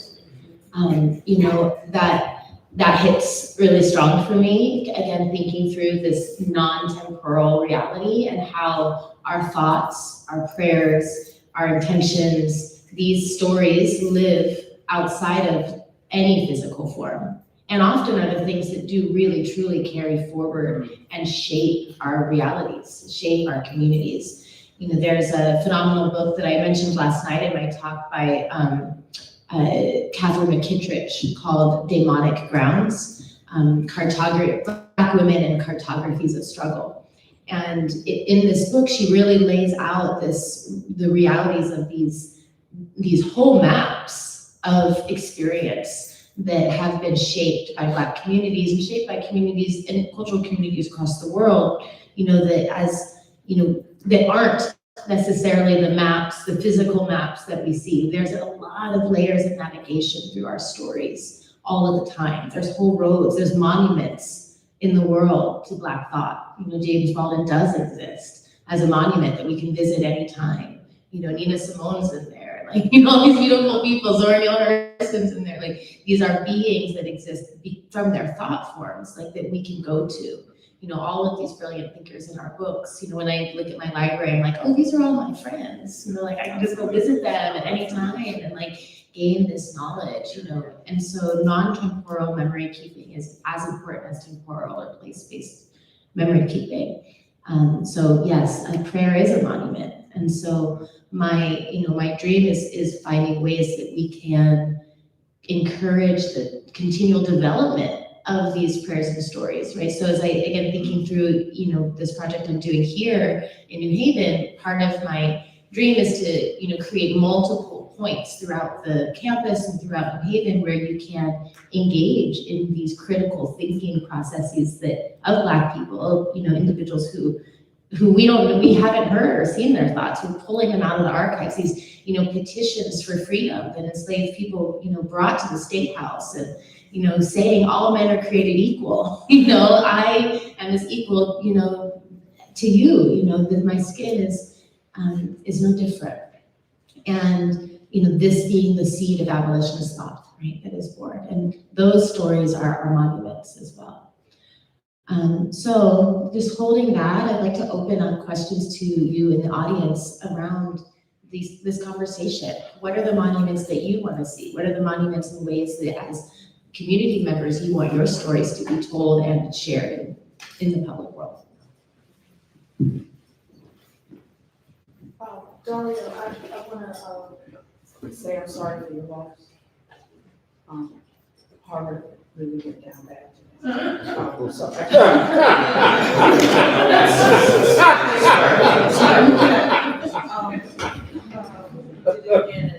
Yale's. Thank you. But I really want to just say, I think the four of you are just so beautiful. And I want to thank you for your wisdom, your words.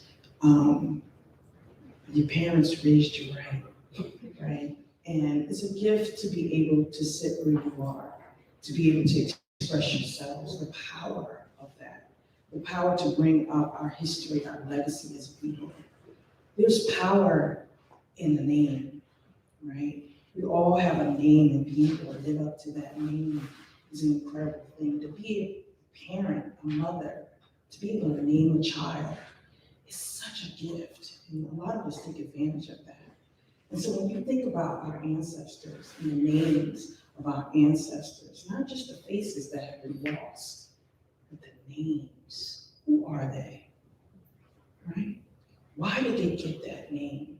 And usually we live up to our names. Our names are given to us. In some kind of way, we live and we embody that name. My name is Kim Weston, Kim Light Weston. And I'm a photographer, and I live in New Haven, and I have been able to have artists like Andrew be a part of my circle with so many other beautiful people. But our legacy is our name. Our legacy is that DNA that rises in us, our melanin that tells our story. And as people of color, we have mixed with so many other races, and that's why we all look the way that we look. My indigenous heritage allows me to walk in prayer and live within my neighbor. But the four of you are giving us a gift today, and I want to thank you. That is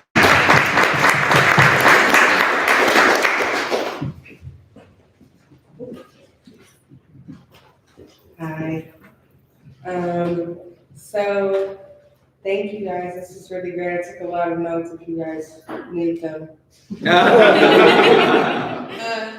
But I'm a memory worker.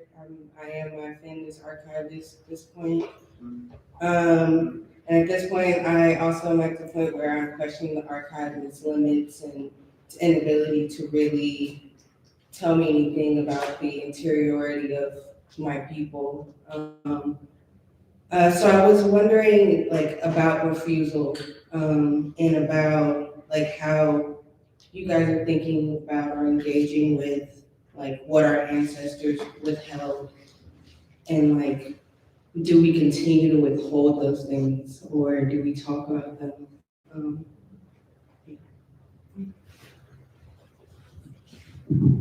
I love that question. You probably saw in my thing, my title of my show in Tacoma is Blackness is the Refusal to be Reduced, right? And that place of refusal is incredibly important. The place where we, like I said earlier too, some of those stories aren't for everybody. Some of them are for ourselves as well. And how we learn and deepen into that discernment, right? That intimate discernment, that is truly a work, right? Of individuals as we are and as artists, as we're tasked with creating works for the public, for being storytellers and griots. Right? I think that for me, as I dig through the archives, there has to be a kind of, a kind of receptivity that I have to build within myself to learn what is for everyone, what's not. For example, I'm reading through hundreds of stories of, Black folks talking about their experiences in enslavement from the 30s, and in these stories, there's a lot of places of deep pain. There's a lot of places that, when I read them immediately, I'm not like, oh, I need to put this out here. I'm like, I want to just light a candle around it, right? And I think it's about me training my internal sense, my own sense too, because it comes down to that. There's no rules. There's no rules saying this story, not this story, right? This face I'm going to paint, and not this one. I'm looking at 100 pictures of daguerreotypes, and some of them, they refuse me. Some of the images refuse me. I can't just force it to happen. And so I feel as an artist and as an individual, as we enter into the archives, we have to enter it just like you're walking into the front room of an elder, and sometimes they're going to start talking to you. Sometimes they're just going to sit down and want to drink tea for a while and not say nothing, and talk about small things. And you have to give time for that. So I also encourage people when they're working in the archive to take the time to listen until something shifts and an opening happens, and this is, okay, this is a story that wants to come through. This is a moment. So as you're studying your work, as we're studying our works, that's what I would say. It's reclaiming our time, reclaiming our intuition, reclaiming that inner voice that is guiding us, within our histories and within our archives, being sensitive to the refusals that arise, right? And allowing that as needed. It's part of our refusals that actually protect us.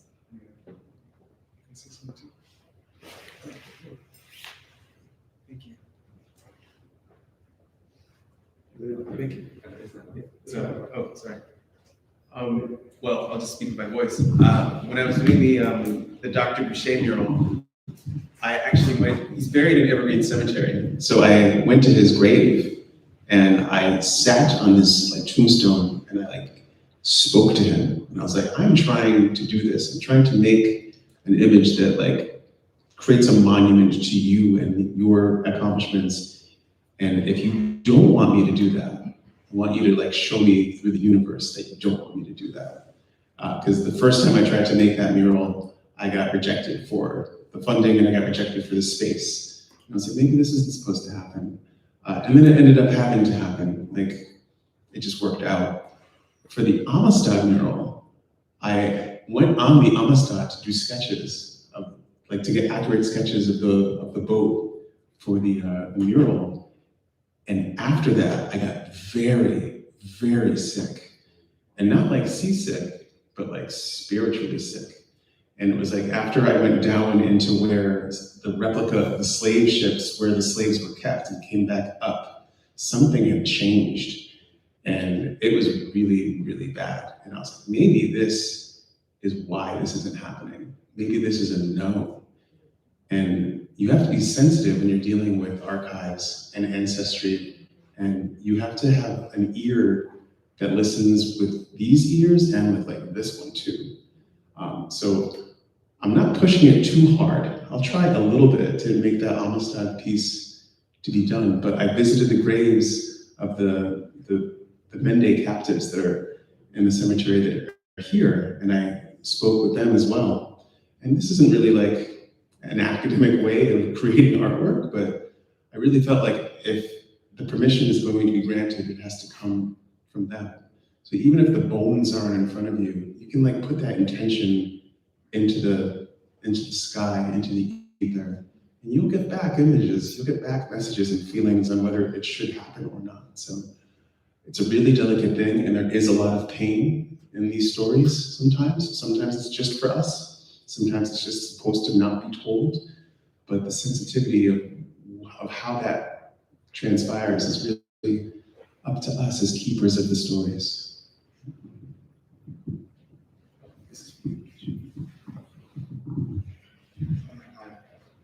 Hey, I'm up here. Thank y'all for speaking and sharing all this knowledge about us and also doing the work of being public as Black. But as y'all were speaking, I was thinking a lot about like monuments as it relates to like truth and power. And I'm also questioning whether or not it could be a helpful approach to maybe address monuments from an untruthful perspective, right? Or something that is fictive, or something that is totally imaginative, especially with Black folks. I think, and as I say, like monuments, truth, power, I'm thinking about these conservative monuments that are coming down, right? And it is a truth for some, right? But it is untruth for a lot of us. And so if these like state-sanctioned powers can commission monuments that are rooted in universal untruths, I'm wondering if that is a tactic that we can also utilize in imagining new futures, in creating objects that kind of transcend time, operate outside of time because they aren't rooted in our perception of time as a truth. So I just want to pose that question to y'all and see if that's showing up or popping up in any of the work that you're making now, or work that you made in past times, or work that you might make in another lifetime on another planet. I'll jump in, and then if y'all want to say something too. I love that. Again, this place, you've talked about the magical realism, you know, the space of Black imagination. I think a lot about Octavia Butler, and, you know, as this great, phenomenal grandmother of, you know, speculative Black futures. You know, I do think that there's space and necessary space for us to, I don't know if I necessarily call it untruth, because there is truth, right? There's truth in the way that we craft and dream and build and imagine realities that haven't existed. Again, as a, you know, from an Afrofuturist lens and praxis, that's it, right? Like, in my understanding of Afrofuturism, right, is this fundamental understanding of a severance, right? Black bodies through diasporic violence were severed from time, from space, from story, from, you know, a continuity. But that severance is ultimately the beginning of the capacity to imagine any time, any space, any place. All of it becomes at your disposal, right? So Afrofuturism has this really wide spectrum of development of how we want to see ourselves, right? I think of W.E.B. Du Bois, I think of Sojourner Truth, both who used the image of themselves. And they weren't like, this is just me as I am. They were crafted, Like they created images, with books and beautiful clothing in this way that was, and postures that weren't before ever seen for Black folks. Up to that point, it had been caricatures, mostly, animalized caricatures of Black people that looked like, they were from the jungle, or, these terrible drawings of Black people and were exaggerated in their features. And so to reclaim that, there was new imaginative narratives that these artists created, these brilliant thinkers, to project into the future what we wanted to see, right? And so I think that that's a really important space, is to think of, elaborate untruths, that we actually can build and dream towards as truths. There's, I think that is essential in the archives. And in the monuments that have existed, again, these white folks on their horses, they didn't look like that. They didn't look like that. They were not, they were scrawny, they were like ugly, everything is like idealized. And so how do we too dream into the images that we want, that aren't just performative or stereotypical, that are visions that we want to create. So we should imagine whole new worlds.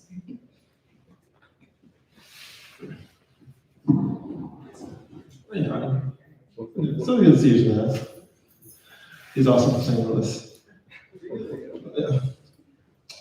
Brilliant question. I think it's a really brilliant question. And it's interesting. And, as we were talking, I was thinking about this idea of untruth, or the idea of just temporal invention, right? Like something that we can invent that transcends time, that somehow is, because the idea of the untruth, or the idea of it not being identified as, valid or a valid truth or an acknowledged truth, has everything to do with context.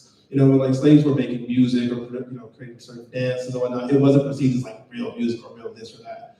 Therefore, it occupied this kind of liminal space between what was acknowledged as the truth of a people, and then what was just something that a lesser perceived group of people would do in their pastime, right? But over time, it is now a part of our truth, and frankly, everybody else in this room's truth, right? And to me, the idea of Black subjects who can conjure things and then allow those things to, become maintained and preserved inside of bodies, until those bodies produce those things into objects that then become the truth of a thing, or the fact of the matter. And I think that, it really just reminds me of just the Black, in tradition of invention, and that's the space I really think that idea that you're presenting occupies, because if you think about the history of art is all white invention. When you think about it from the lens of Italian Florentine painting, or even if you think about the Venetians, for example, that shit was fictionalized. They just wanted to make idealized versions of their body with the hope that one day it would become the truth and the standard, right? But that's obviously, it never happened. No one looks like Michelangelo's David. That's just not the ideal body type. But again, to put something into the world until it becomes a fact, to me is really interesting space to engage with a particular monument. So I don't have a clear idea for how that would materialize, as a particular thing. But for me, it does have historical precedence, the idea that you're negotiating. And I think it has oftentimes yielded consequential results. And that's, for me, I think I just want to add that to that. Two questions here in the front. Okay, one in the back. Is this one? Yes. Okay. Thank you all for sharing your work and for the work you do. I'm also an artist, and I'm always thinking about the liberatory practices of art. And last weekend, I went to the New Haven Botanic Garden for Healing, which is on Valley Street, which commemorates people's lives who've been lost to gun violence here in New Haven.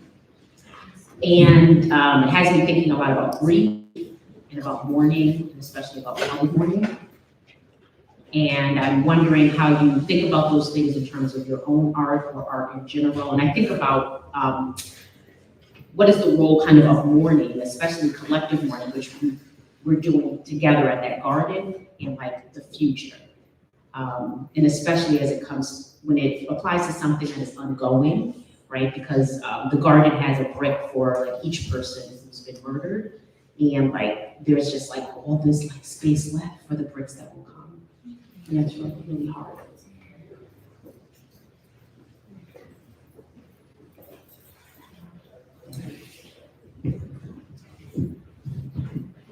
So this question reminds me of this mural that I did at high school in the community. It was after one of their students was shot in Waterbury, and they asked me to create a mural that was like a receptacle for the grief of the student body and faculty. So I created a mural with 3 graces. So these 3 women in mythology, of Greek mythology, they're usually Caucasian women, scantily clad in a field of flowers with fruit. And I painted 2 Black women and a Latina woman holding tombstones. Tombstones are created out of chalk paint. And you could go to the front office and get chalk, and you could write anything that you want to on the tombstone. And the sophomores and the juniors helped me paint this work for high school and community. And that was heartbreaking to do, because we've all been waiting for there to be some type of sensible legislation against gun violence. But after we finished the mural, within 3 weeks, another one of their students was shot.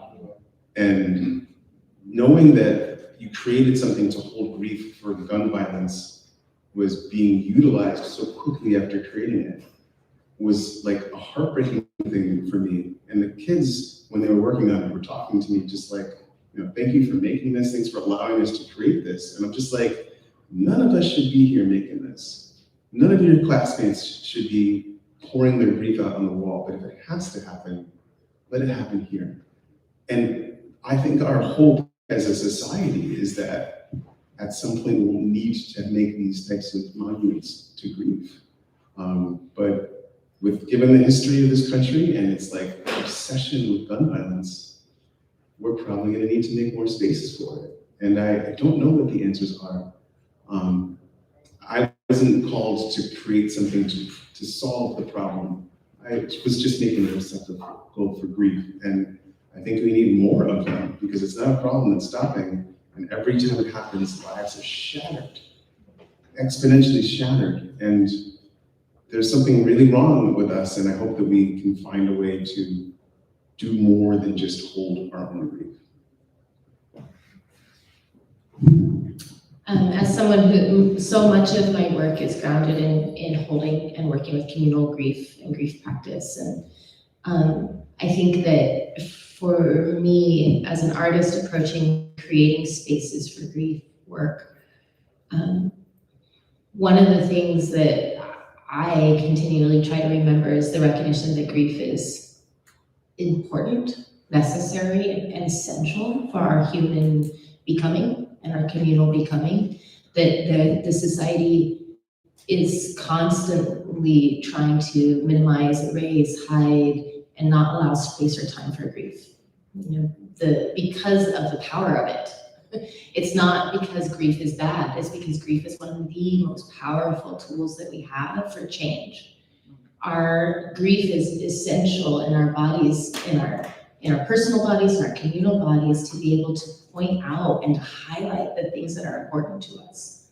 The lives that are important to us. When these lives are lost, like the grief is from the hole that is left, the value of these individuals, these profound, beautiful lives, these young lives that are cut short, these lives of our family members, our mothers, our children, that is the thing that grief is pointing to. Grief is pointing to love. Grief is pointing to value. Grief is pointing towards what is most essential for us. So if we take away that space or capacity to grieve, we also are taking away the thing that helps us become more human and more empathic and more connected. And so this creating spaces for communal grief work and focusing on grief as an essential tool for our humanness, then becomes one of the most radical things you can do as a society, is to truly make that space. And often in those spaces, thinking through how we're both holding it and transforming grief. I'm brought up, another dear friend of mine, Bronte Velez, an incredible artist and thinker, created an organization called Led to Life, dealing specifically with gun violence as well. And they created an installation in Oakland, California, where they brought together spiritual practitioners and leaders and Black community together from all kinds of spaces across Oakland and families and communities to bring guns and bring bullets that were used in gang violence and gun violence. And they collected them all at the steps of the city hall.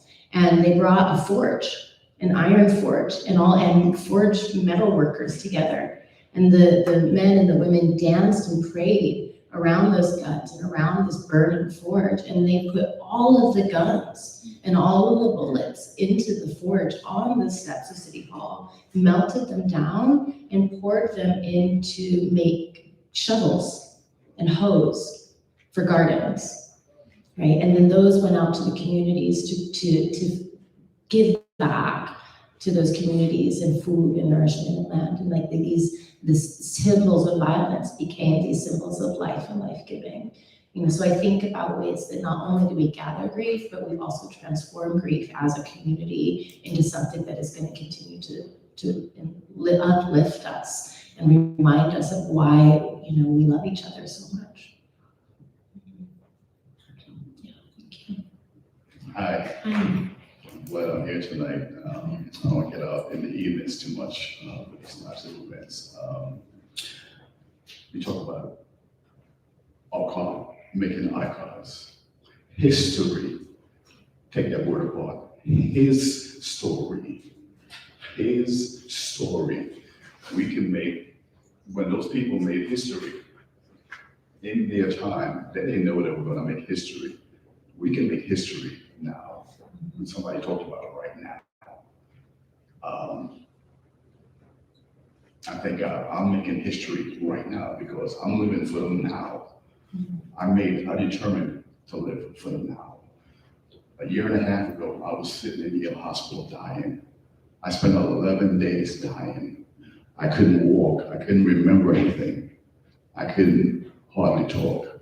I'm walking now. I'm going to the gym. I'm talking. And after that, I decided to live every day and draw and paint and take photos every single day, post it up. Okay. Live for the now and make history. There is a magazine called National Endowment for the Humanities, and there is a man, the statue is at Yale Police Station. His name is William Lawson. He made a way for down at Lone Wolf for commerce to come into New Haven so we can make money. And a lot of people don't know about him. In 1830, a black man. There's a statue there. I took a picture of him. Do you know what it takes to get into that magazine? The artist gave the rights for me to take that picture, and they called me and paid me to get into that magazine.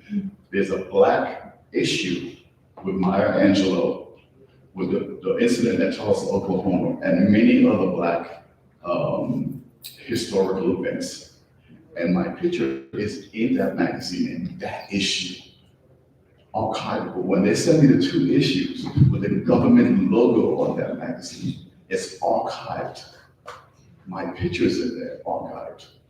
When my picture got on the front cover of the only Latino text actors book, they said that's made history. That's archivable. I'm making history right now. Yes. There has never been a Latino actor's textbook for Ivy League, it said. I said, my God, God is causing me to live my life right now, the best life I can live. And then in the Black Lives Matter, I went to Worcester Square and I heard a voice tell me, do not go with the other photographers, stay back. I actually heard this and I stayed back. I obeyed that voice. Oprah Winfrey says, your intuition, I don't call it intuition, I call it God. I stayed back and I took a photograph, one photograph, and it was an article. There's an article online that talks about me taking that photograph. I looked it up, 40 by 30. I have it right in my living room. It's an African-American man with a white t-shirt on and his pants down. And he's watching Christopher Columbus statue being taken down. You can't see the crane because the trees are blocking the crane. And it looks like the rope is around his neck, like he's being hung. And they're calling for that picture to be in a museum that's gonna be uncomfortable. Do what you gotta do right now. That's all I'm saying.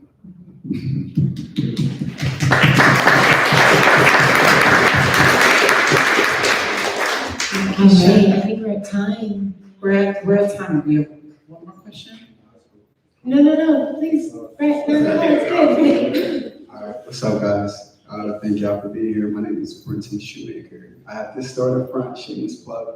But my question was, how have you found the balance dealing with the weight of the work you do? And then just living a regular life and being a human, you know? It's a two-part. And then what does your immediate support system look like, you know? And that's pretty much it. Could you repeat the question? How have you found the balance dealing with the weight of the work you do?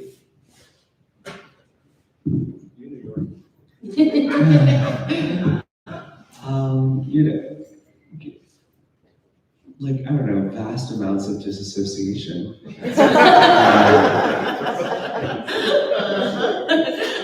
You know? And it's really that, to be honest, you know, you can live life and you can observe life. And I really try to do both, and to understand that, you know, there's really, you know, this may sound controversial, but there's really nothing so serious going on. You know, you try to keep things in perspective. You know, I stay curious, do my best to remove judgment, and my opinion. And what comes out of that is the opportunity to expand.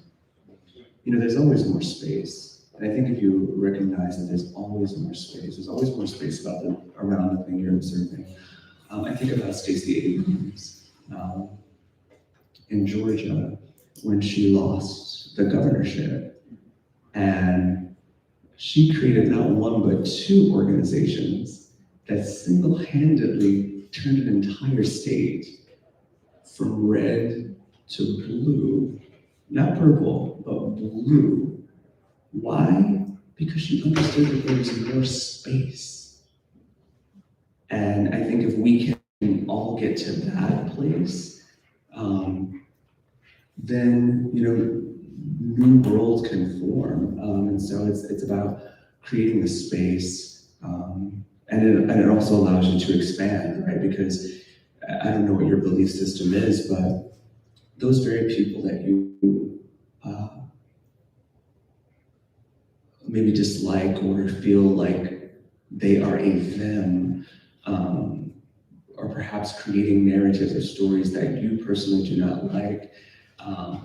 On some level, I have to tell myself that that too is an act of spirit, right? And then it repositions the role of adversity, or something that you think you have to push against because it's just how you move forward, right? You cannot literally move forward without pushing against something.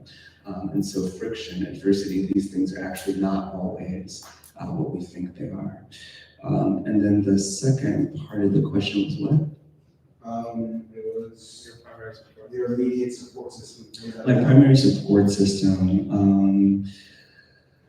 you know, friends and family for sure, but for me personally, I would say like my daily routines and practices, you know, getting up in the morning, meditating, you know, reading, writing in a journal, going for a run, like these are the things that, at least for me, regulate, you know, my body, my mind, you know, my cells. You know, nature is, you know, extremely healing. But yeah, those are the things that kind of hold me together. Right? Thank you, everyone. I think that's probably it. I think we're at time, and thank you. Thank you to our incredible panelists. Thank you to you all in the audience. Thank you to NXTHVN and Yale Committee for Art Recognizing Enslavement.